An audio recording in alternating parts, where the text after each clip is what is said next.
আজকে এই শুকনা গোলাপটি দেখে ভীষণ একটা কথা মনে হচ্ছে। এই গোলাপটির কত কদর ছিল, কত যত্ন ছিল। এই গোলাপে কত সুগন্ধ ছড়াতো। একটি গোলাপই দাম্পত্য জীবনের অভিমান ভাঙানোর জন্যই যথেষ্ট। এই গোলাপ সময়ের আঘাতে আজ বিধ্বস্ত। পাপড়িগুলা আজ শুকিয়ে গেছে, সামান্য স্পর্শেই ভেঙে পড়ছে। আজ এই গোলাপটি মানুষের পায়ে পদদলিত হয়ে মাটির সাথে মিশে যাবে। আমাদের জীবনটাও ঠিক এমনই। দুরন্ত কৈশোর, শৈশব আর যৌবনের ব্যস্ততা,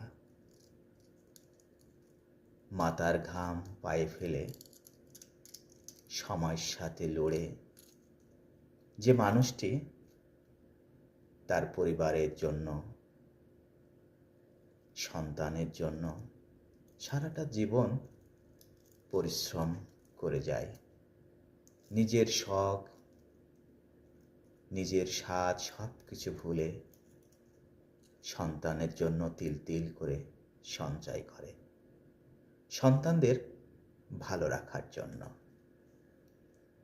বাড়ি করে, গাড়ি করে, সম্পদ করে।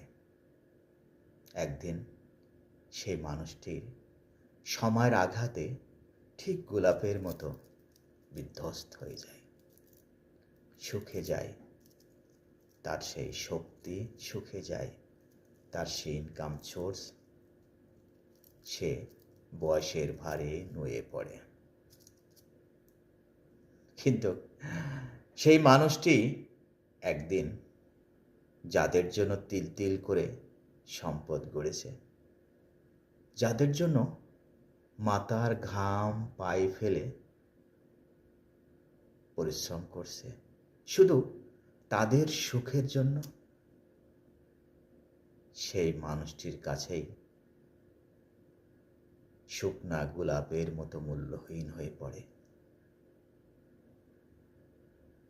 সেই বাবা মা, তাদের এতটুকু ঠাঁই হয় না সেই সন্তানদের বিশাল বড় বিলাসবহুল বাড়িতে। তাদের এক মুঠো ভাতও জোটে না।